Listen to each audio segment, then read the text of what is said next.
우리가 너무나 잘 아는 말씀입니다. 그동안 살폈던 누가복음 수요 예배가 한 달 만에 한다 그죠? 10월 달 하고 11월 달 다니엘 기도회 성탄 점등식 하고 오늘 하니까 11월 달 통째로 다 보내고 이제 12월 달 맞습니다. 한 달 지나서 혹시 누가복음 4장에서 했던 기억나는지 모르겠습니다. 뭐 우리 성도들은 머리가 아주 훌륭해서 다 기억할 줄 믿고 이제 넘어갈게요. 예수님의 주 활동 무대는 어디였죠? 가버나움이었습니다. 가버나움. 안식일에 말씀도 전하시고 또 귀신 들린 사람들도 이렇게 고쳐 주시기도 하셨습니다. 또 시몬의 집에서는 어떤 일이 벌어집니까? 시몬의 장모, 즉 베드로의 장모까지 고쳐 주시는 일도 하게 됩니다. 또 날이 저물자 사람들이 온갖 병자들을 다 데리고 예수께로 나오게 되죠. 예수님은 또 한 사람 머리 위에 일일이 안수해 가면서 다 기도해 주셨고 또 그들의 병을 낫게 해 주셨습니다. 이제 밤새도록 고생하신 예수님께서 이제 날이 밝자 쉴 겸해서 기도하고 하나님과 교제하기 위해서 한적한 곳으로 이렇게 나가시게 되죠. 그러자 이 가버나움 사람들은 또 예수님을 찾게 됩니다. 예수님을 사랑한 것일까요? 아니 왜 가버나움 사람들이 예수님을 이렇게 찾죠? 무땀시 아마 자기들 곁에 두고자 함이죠. 자기들 곁에 두고자 합니다. 그런데 이 가버나움 사람들이 예수님의 말씀을 너무나 사랑한 나머지 예수님을 자신들의 곁에 두기를 원했을까요? 아니죠. 그동안 무엇을 많이 보았습니까? 병자를 고치시고 여러 가지 이적들을 행하시는 장면을 보고 혹 저분과 같이 있으면 또 다른 이적들을 체험하지 않을까라는 그러한 마음이겠죠. 그래서 다른 동네는 아예 보내지 말고 우리 가버나움에만 꼭 머물러서 우리만 예수님의 은혜를 독점하고자 하는 그런 아마 욕심에서 비롯된 그런 마음인 것 같아요. 그런데 예수님은 이 땅에 오셔서 가버나움 한 동네만을 위해 오신 것이 아니죠.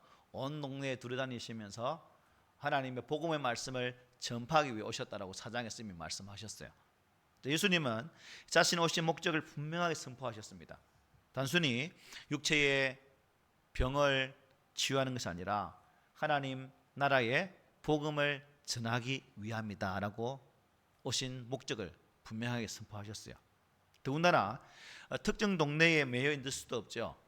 갈릴리의 온 동네에 하나님 나라의 이 복음을, 즉 당신의 복음을 전하고 그들로 회개케 해서 하나님 통치 아래 들어오게 하는 것이 예수님께서 이 땅에 오신 목적이었습니다. 그런데 예수님의 선포와 이적은 참 많은 사람들이 어쨌든 사람들은 기적을 보면 어떻게 해요? 관심이 가게 되어 있고 관심이 가게 되면 직접 만나서 그 문제를 또 보기를 원하죠. 그리고 더 나아가서 이제 자신의 문제까지 혹 해결할 수 있을까라는 그런 측면에서 어쨌든 가버나움의 소식이 주변 마을에 전거되면서 수많은 사람들이 예수 앞으로 나오게 됩니다. 그래서 예수님은 말씀을 가르치실 때 어디서 가르치셨다고 말씀했죠? 회당이었습니다. 회당, 그죠? 그러니까 회당은 장소가 협소하죠. 더 이상 사람들이 많이 몰려오니까 회당에서는 말씀을 가르칠 수가 없습니다. 그래서 우리가 잘 아는 것처럼 예수님은 이제 바깥으로 나가셔서 들이나 또 야산이나 또 오늘 본문처럼 이제 바닷가에서 육지를 보고 또 이렇게 말씀을 전하는 장면들을 우리가 종종 복음을 통해서 보게 됩니다. 오늘 본문도 마찬가지입니다. 1절로 3절에 보면 이렇게 말씀하죠. 무리가 몰려와서 하나님의 말씀을 들을새 예수는 게네사렛 호숫가에서 서서 호숫가에 배 두 척이 있는 것을 보시니 어부들은 배에서 나와서 그물을 씻는지라. 예수께서 한 배에 오르시니 그 배는 시몬의 배라. 육지에서 조금 떼기를 청하시고 앉으사 배에서 무리를 가르치셨다라고 오늘 본문도 이렇게 말씀합니다. 게네사렛 호수. 우리가 이 호수 이름을 또 다른 이름도 있죠, 그죠? 우리 잘 아는 갈릴리 호수, 또 다른 이름이 뭐죠? 디베라 호수 이렇게 부르기도 합니다. 어쨌든 호수인지 뭐 바다인지 모르겠지만 안 가봐서 모르겠지만 일단 우리가 볼 때는 뭐 크진 않은 것 같아요. 몰려왔습니다. 많은 사람들이 몰려왔는지 정확히는 알 수 없지만 그야말로 감당할 수 없었겠죠. 문제는 그들이 가만히 앉아서 말씀을 들으면 좋으련만 어떻게 했을까요? 예수님을 또 만지기를 원했겠죠. 혹시나 몸을 터치하면 저분의 능력이, 저분의 권능이 내게도 임할까 싶어서 아마 그렇게 했던 것 같습니다. 그리고 서로 예수를 만나려고 하니까 무슨 일이 벌어질까요? 자리 다툼. 우리가 옛날에 수련회나 붕에 가면 사람은 없는데 성경책은 항상 있죠. 자리 맞춤. 또 대학 다니면 도서관에 시험칠 되면 사람은 없는데 책만 쫙 있어요. 자리 맞춤이죠. 저도 이런 많이 해봤는데 어쨌든 오늘 본문은 공부를 하기 위해서 자리 다툼이 아니라 예수님을 찾아가기 위해서 자리 다툼을 하고 있습니다. 예수님은 아예 그들과 이제 조금 떨어져서 아이고 너무 피곤하니까 떨어져서 이제 일을 하시기를 원하시죠. 마침 근처에 뭐가 있습니까? 배 두 척이 있는 것을 보게 되죠. 그 중에 한 배에 오르시게 됩니다. 마침 그 배의 주인은 누굽니까? 시몬이라고 말씀하고 있죠. 그래서 예수님은 베드로에게 이제 부탁해서 육지에서 조금 떼어달라고 부탁하고 배 위에서 배를 강단 삼아서 육지에 있는 사람들을 향해서 이제 말씀을 가르치기 시작합니다. 이 갈릴리 호수의 수면은 해면보다 좀 더 낮다고 합니다. 우리 꼭 한번 가봅시다. 진짜 200m 정도 낮다고 하는데 진짜 가봅시다. 우리 오늘 개돈 좀 먹읍시다. 이 땅 가보게. 어쨌든 이 게네사렛 호수 주변은 경사를 이루고 있을 것이고 예수님은 그런 자연 환경을 쭉 배경 삼아서 말씀을 전했습니다. 바다에서 바람이 쑥 부니까 소리는 더 전달된 것으로 보여집니다. 그래서 자연 환경을 적절히 사용하셔서 복음을 아주 지혜롭게 전가하시는 예수의 모습을 보게 되죠. 말씀을 마치신 후에 예수님은 자신의 청을 들어준 배의 주인인 시몬에게 어떻게 말씀합니까? 4절에 보면 이렇게 말씀하죠. 우리 4절을 함께 읽어볼까요? 시작. 말씀을 마치시고 시몬에게 이르시되 깊은 데로 가서 그물을 내려 고기를 잡으라. 예수님은 밤새도록 시몬이 겪은 상황을 잘 알고 계십니다. 그들은 밤새도록 고기를 잡으려고 애를 썼지만 그물을 또 내리고 내렸지만 한 마리도 잡지를 못했다는 거예요. 아마 어부 경험상 이런 날이 거의 없었겠죠. 이날따라 그렇다는 겁니다. 많이 피곤하고 던져도 저도 옛날에 친구의 그 투망 있잖아요.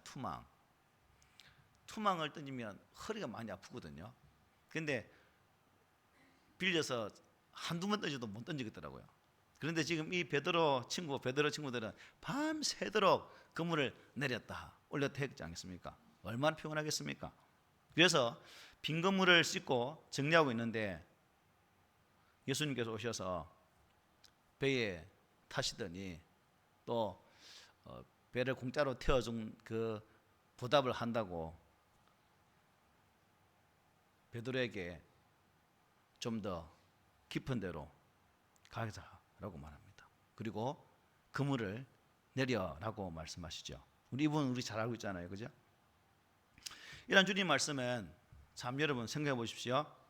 평생 바닷가에서 고기만 잡던 어부였던 이 베드로에게는 상식 밖의 말이라고 볼 수 있는 거죠. 깊은 곳에는 고기가 없다고 합니다. 그래서 보통 고기가 바깥에 있다고 말하는데 그걸 보니까 표청생선이라고 부릅니다. 뭐 저는 모르겠지만 어부가 아니라서 모르겠지만 하여튼 그렇게 부른대요. 베드로는 고기 잡는 일의 전문가입니다. 특히 이 갈릴리 호수는 그가 평생을 몸담아 일했던 그런 장소이기도 하죠. 그런데 예수님은 그에게 깊은 데로 가서 그물을 내리라고 말씀하고 있는 거예요. 결국 이 말은 고기를 잡을 수 없는 곳에 가서 고기를 우리 잡자라고 말씀하는 것이나 다름이 없다는 겁니다. 자, 여기서 우리가 재미있는 말이 생각나죠. 예수님은 지금 누구 앞에 뭘 하고 있는 거예요? 번데기 앞에 주름을 잡고 계신 거죠. 전문가 앞에. 그래서 어떤 사람이 이렇게 말합니다. 포크레인 앞에서 삽질하고 있네. 이렇게 말을 하게 돼요. 포크레인 아시죠? 포크레인 앞에서 삽질하면 그게 뭐 게임이 되겠습니까? 근데 예수님은 베드로에게, 전문가에게 고기의 상황, 호수의 상황 전혀 모르는 그 예수님이 기분대로 가서 그물을 내려라 하고 말씀을 하고 있습니다. 전문가인 입장에서 보면 어떤 상황이에요? 짜증이 충분히 날 수 있는, 밤새도록 우리 경상도 말로 그야말로 쎄 빠지게 고생했는데 또 나가라고 라고도 할 수 있는 부분이에요. 그런데 5절에 보면 참 베드로가 이렇게 말합니다. 시몬이 대답하여 이르되 선생님, 우리들이 밤이 새도록 수고하였을 때 잡은 것이 없지만은 말씀에 의지하여 내가 그물을 내리리다 하고 라고 말씀합니다. 예수님과 한 배를 타고 있었던 시몬은 하나님 나라의 복음을 생생하게 들을 수 있었다는 거죠. 그리고 베드로는 예수님의 말씀의 권위의 능력들을 자신의 눈으로 목도도 했습니다. 그래서 시몬은 말씀에 의지해서 한번 내려보겠습니다. 지금 예수님 말씀의 권위에 순종하는 그 모습을 지금 보여주고 있는 거죠. 우리가 어떻게 예수의 말씀에 순종할 수 있는가? 여러분들은 하나님의 말씀이라면 전적으로 순종하는 편입니까? 아니면 그 말씀에 내 생각을 좀 가미해서 적당히 희석해서 듣는 편입니까? 대부분의 사람들은 말씀을 대할 때마다 자신의 생각을 첨가해서 그 말씀을 해석하려고 합니다. 그런 순간 말씀의 능력과 권위는 있게 되나요? 없게 되나요? 없게 되는 거죠. 그런데 베드로는 예수의 말씀에 자신의 어떠한 경험이나 자신이 살아왔던 업으로서의 그러한 많은 수많은 그러한 몸을 체득했던 그러한 방법들을 전혀 첨가하지 아니하고 어떻게 해요? 전적 말씀의 권위에 의지해서 순종하고 그물을 내리게 되었다는 사실입니다.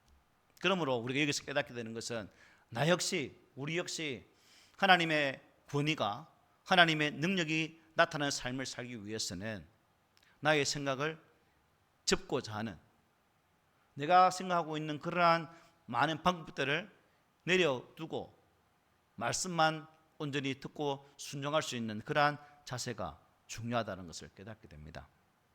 한 가지 더 생각할 수 있는 것은 밤새도록 수고해도 얻은 것이 없다, 이 말하죠. 없지만은 지금 이 갈릴리 호수의 상태를 예수에게 보고하는 상황입니다. 선생님, 우리가 밤새도록 잡아보니까 한 마리도 없어요. 한 마리도 없어. 그런 상황이거든요. 여러분, 베드로가 예수를 만난 이 장면 속에서 이제 고기를 잡고 난 이후에 우리가 보게 되겠지만 베드로는 예수님의 제자로 따르게 됩니다. 자, 그렇다면 왜 베드로는 밤새도록 고생해도 한 마리의 고기를 잡지 못했을까? 여기에 우리가 하나의 포인트를 두고 생각해 본다면 아마도 예수님께서 베드로를 부르시기 위한 그러한 상황으로 만들어가지 않았을까? 즉 하나님이잖아요.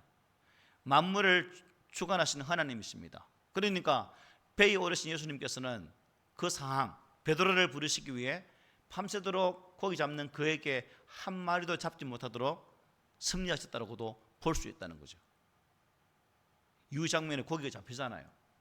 그런 측면에서 보면 그렇다는 겁니다. 어쨌든 여러분, 만약에 여기도 질문할 수 있겠죠. 베드로가 고기를 좀 잡고 바닷가로 왔다면 예수님의 이 말씀, 즉 깊은 데로 가서 그물을 내리면 더 많은 고기를 잡을 수 있지라는 이 말을 했을 때 어땠을까요? 고기를 잡았다면 아마도 안 가지 않았을까라는 생각도 가져봅니다. 여러분 같은 어떨 것 같으세요?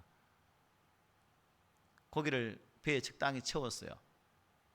이 정도면 됐다 싶은데 예수님이 내 배에 오르셔서 누구누구야 깊은 데로 가서 그물 한번 내려볼래? 라고 말하면 선생님 무슨 말씀하십니까? 이 정도면 되었습니다. 밤새도록 고생했는데 좀 자야 되겠습니다.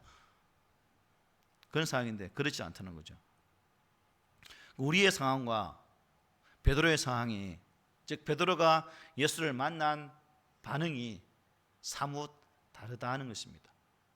비록 베드로가 살아가던 그 상황과 오늘 이 시대적 상황은 다르지만, 그러나 말씀 앞에 선 하나의 사람이라고 생각해 본다면, 즉 말씀 앞에 선 믿음의 사람이라고 생각해 본다면, 베드로도 우리 또한 같은 반응을 보여야 주님의 능력을, 주님의 권세 있는 그 하나님의 기적적인 은혜를 나의 것으로 경험할 수 있다는 사실입니다.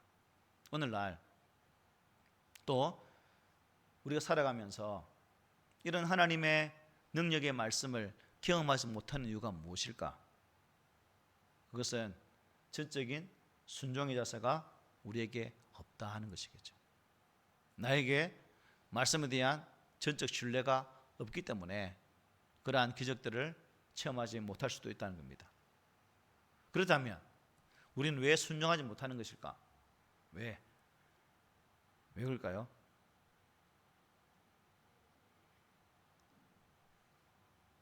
우리가 이런 말, 법보다 가까운 게 뭡니까? 주먹이죠. 그래서 주님의 능력을 기대하기보다 내가 가지고 있는 능력을 앞세우려고 합니다. 내가 가지고 있는 그 무엇을 앞세우다 보니까 주님의 능력이 들어올 자리가 있다 없다? 없는 거죠. 내 속에 나의 것으로 가득 차 있으면 주의 능력이, 주의 권능이 들어올 수가 없다는 겁니다. 그 순간 주님의 능력은 나타나지 않는 거죠. 그렇다는 겁니다. 우리의 목소리가 너무 크기 때문에 말씀을 볼 때에도 주님의 음성을 들을 수가 없다는 사실입니다. 내 능력과 경험으로 물고기 몇 마리라도 더 잡으면서 지내왔기 때문에 주의 말씀에 대한 갈급함이 없는 이 시대에 우리가 살고 있다는 겁니다. 때로 우리의 인생이 빈손이 될 때도 있겠죠.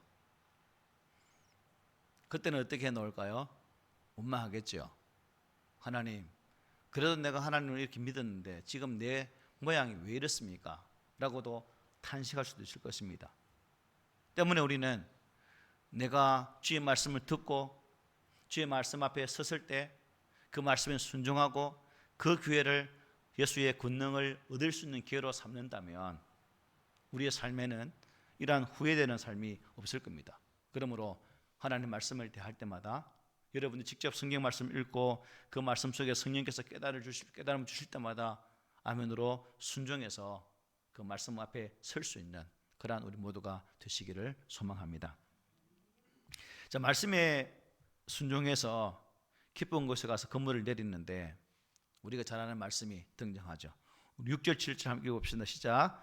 그렇게 하니 고기를 잡은 것이 심히 많아 그물이 찢어지는지라. 이에 다른 배에 있는 동무들에게 손짓하여 와서 도와달라 하니 그들이 와서 두 배의 채움에 잠기게 되었더라. 아멘. 놀라운 일이 벌어지죠. 물고기가 얼마나 많이 잡혔는지 그물이 찢어질 정도입니다. 그래서 다른 배에 있는 동무들까지 불러서 도와달라고 부탁하고 두 배에 채웠는데 두 배가 다 잠길 정도가 되었다는 것입니다. 어쩌면 더 담았다면 잠길 수도 있겠죠. 그래서 그만 답자라고도 했을 수도 있다는 생각이 듭니다.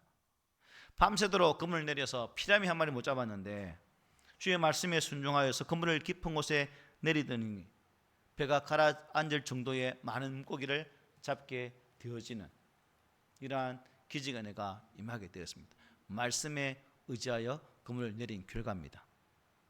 예수의 말씀은 결국 근위만 있는 것이 아니죠. 능력도 있다는 것을 깨닫게 됩니다. 말씀의 권위에 순종하면 말씀의 능력을 우리는 경험하게 된다는 거죠. 오늘 우리들이 예수의 말씀의 권위를 인정하고 온전히 순종하여서 우리 삶 속에서 이 말씀의 능력, 기적을 체험하는 우리 주인공들이 한번 안 돼보시겠습니까? 다 됩시다. 아멘. 이 놀라운 기적을 경험한 시몬은 이제 어떤 반응을 보입니까? 이런 반응을 보이죠. 시몬 베드로가 이를 보고 예수의 무릎 아래에 엎드려 이르되 주여 나를 떠나소서 나는 죄인으로소이다 하니 이는 자기 및 자기와 함께 있는 모든 사람이 고기 잡힌 것으로 말미암아 놀라고 세베대의 아들로서 시몬의 동업자인 야고보와 요한도 놀랐음이라고 성경은 말씀합니다. 몇 가지 변화된 베드로의 모습을 만나게 됩니다. 먼저 주목할 것은 예수님을 보는 눈과 태도가 달라졌다는 거죠. 예수의 무릎 앞에 엎드렸다 말씀하고 있습니다. 예수의 무릎에 엎드렸다. 베드로는 황급하게 예수님 앞에 무릎을 꿇게 됩니다. 자, 무릎을 꿇는다는 것은 무슨 의미죠? 자기가 전적으로 복종하겠습니다라는 순간입니다. 또 예수님을 부르는 뭐가 달라집니까? 호칭도 달라집니다. 아까 오전에는 우리가 뭐라 되어 있었죠? 선생님 하죠. 선생님, 그죠? 선생님. 그런데 방금 읽었던 8절입니까? 주여 라고 말합니다. 주여. 주여 나를 떠나소서라고 말씀하죠. 예수님께서 기적을 행하시니까 베드로가 예수를 부를 때의 호칭, 처음에는 선생이었다가 이 기적을 체험한 이유는 주여라고 부르게 되었다는 겁니다. 그러니까 예수님이 단순히 존경의 대상으로 보여진 것이 아니라 신앙의 대상으로 바뀌게 되었다는 거죠. 신앙의 대상으로. 교회를 평생 다녀도 아직 예수님을 선생 정도로 인정하고 다니는 분들도 왕왕 있음을 보게 됩니다. 그냥 존경받을 만한 분. 예수님의 가르침을 좋은 서성의 말로 또 받는 그런 분도 있습니다. 그래서 단지 좋은 말씀을 들으려 교회에 온다는 분도 계십니다. 신앙이 없는 거죠. 아직까지 예수를 나의 구주로, 나의 하나님으로, 나의 신앙의 중심으로 모셔드리지 못한 분들의 반응이 그렇게 나타나고 있다는 겁니다. 그래서 우리가 이런 분들을 접하면서 또 나도 살펴야 되겠죠. 나는 그렇다면 예수 그리스도를 진정한 신앙, 즉 내 신앙의 중심적인 부분으로 차지하고 있는가라는 질문들을 던져볼 필요가 있습니다. 예수님을 주님으로. 주님이 무슨 의미예요? 주인이거든요. 주인. 그래서 나를 구원하신 하나님으로 모셔드리는 그 거룩한 작업들이 우리 가운데 있어져야 된다는 것입니다. 그리고 베드로 입에서 뭐라 나옵니까? 주여 어떻게 나를 떠나소서 나는 죄인입니다 라고 고백을 하게 됩니다. 사람은 누구나 의인이라고 불리기를 바라죠. 참 좋습니다. 참 훌륭하십니다. 참 인격이 참 부럽습니다. 이런 소리를 듣기를 원하죠. 아무도 죄인이라는 소리를 듣기를 좋아할까요? 없을 거예요 아마. 사람 앞에서는 철저히 자신을 또 잘 숨기죠. 저도 이 자리에 서 있지만 여러분 앞에 목사로 보이기 위해서 또 어떤 커리어 주고 싶은 부분이 없겠습니까? 있겠죠? 여러분들도 집에서의 여러분과 교회 갔을 때 여러분의 모습이 똑같습니까? 아니면 집에서는 요 모양인데 교회 오면 요 모양인 이렇게 약간 또 포장지를 입혀서 올 수도 있다는 겁니다. 사람 앞에서는 이렇게 자신을 숨길 수도 있습니다. 그러나 절대자이신 주님 앞에서 나 자신을 숨길 수 있을까요? 없겠죠. 그래서 우리가 이 거룩하신 하나님 앞에 서면 주됨을 고백할 수밖에 없고 그 주되신 예수 그리스도를 만나게 되어지면 우리는 나를 숨길 수 없다는 사실을 직감하게 될 것입니다.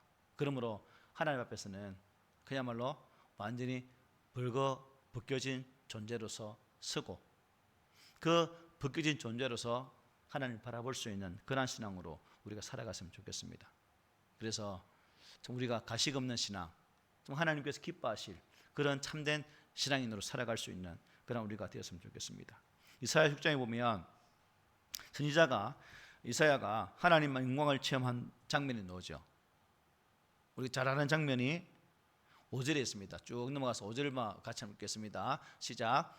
그때에 내가 말하되 화로다 나여 망하게 되었도다. 나는 입술이 부정한 사람이요 나는 입술이 부정한 백성 중에 거주하면서 만군의 여호와이신 왕을 비었음이로다 하였더라. 아멘. 하나님을 보면 이 당시 어떻게 해요? 구약 백성들은 죽는 것으로 생각했습니다. 죽는 것으로. 이사야도 마찬가지입니다. 베드로가 선생에서 예수 그리스도를 주로 보게 되었을 때에 그의 고백이 변화되죠. 나는 죄인입니다. 주님 나를 떠나십시오 라는 고백으로 변화되게 되었던 사실입니다.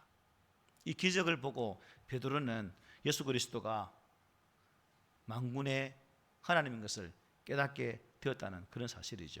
그래서 우리가 이런 믿음의 변화가 우리의 삶의 자리에도 일어나야 된다는 사실입니다. 그냥 밋밋한 신앙생활도 괜찮겠지만 업다운이 심한 그런 상황 속에서 하나님의 일하심을 만나고 그 하나님 일하심 속에서 정말 예수 그리스도를 만난 이후에 그분이 진실로 나의 하나님인 것을 고백할 수 있는 그런 신앙의 자세, 이것이 오늘 우리에게 절실히 필요한 상황이라고 생각합니다. 교회를 평생 다녀도 여전히 목이 뻣뻣한 사람들 많죠. 마치 하나님 앞에 어려운 자처럼 행동하는 분들이 많습니다. 저는 이런 분들은 아직도 하나님의 구속의 은총을 제대로 체험하지 못한 분이다라고 감히 말씀을 드리고 싶습니다. 그렇다면 나는 어떤가? 우리가 주여 하고 외칠 때 우리는 얼마나 그 칭호를 경외와 떨림으로 대하고 있는가? 그냥 입에 발린 주여, 감탄사 정도의 주여, 사람 놀라면 오마이 갓 하는 것처럼 그렇게 부르고 있지는 않은가? 더 나아가 아무런 감동도 없이 그야말로 시시한 칭호로 예수님의 이름이 불려지고 있지는 않은가? 예수님은 나더러 주여 주여 하는 자마다 다 천국에 어떻게 해요? 들어갈 것이 아니다라고 분명히 말씀하셨어요. 주여라는 칭호를 아무런 느낌도 감각도 감동도 없이 그냥 내뱉는 그러한 만성적인 그리스도인에게는 이 말씀이 정말 두려운 경고의 말씀이기도 합니다. 여러분, 나는 죄인입니다. 주님, 나를 떠나십시오라는 이 베드로의 고백에 대해서 우리 주님이 뭐라 말씀하셨어요? 10절로 11절에 보면 이렇게 말씀합니다. 우리 함께 읽습니다. 시작. 예수께서 시몬에게 이르시되 무서워하지 말라. 이제후로는 내가 사람을 취하리라 하시니 그들이 베드로를 육지에 대고 모든 것을 버려두고 예수를 따르니라. 아멘. 예수님은 베드로에게 이제 후로는 네가 사람을 취하리라고 말씀하십니다. 마가복음에는 내가 너희로 사람을 낚는 뭐가 어부가 되게 하리라고 말씀하시죠. 지금까지는 육신의 생존과 생활을 위해서 고기를 잡았다면, 그리고 어부로 일해왔다면, 이제부터는 하나님 나라와 복음을 위해서 사람을 낚는 어부로 일하게 될 것이다라고 주님이 말씀하고 계신 거예요. 복음은 위대한 삶의 변화를 초래합니다. 가져온다는 거죠. 예수를 만나면 가치관이 변하고 인생의 목적이 달라지게 되어 있습니다. 단지 먹고 마시는 삶이 아니라 하나님의 그 생명 운동이 우리 삶자리에서 일어나게 된다는 거죠. 제 자랑이 아니지만 예수를 믿고 신앙생활을 하면서 잠재 부친과의 갈등, 그리고 직장생활 그만두고 목회하려고 또 왔을 때 부모님과의 갈등, 갈등을 좋아하는 사람은 누가 있겠습니까?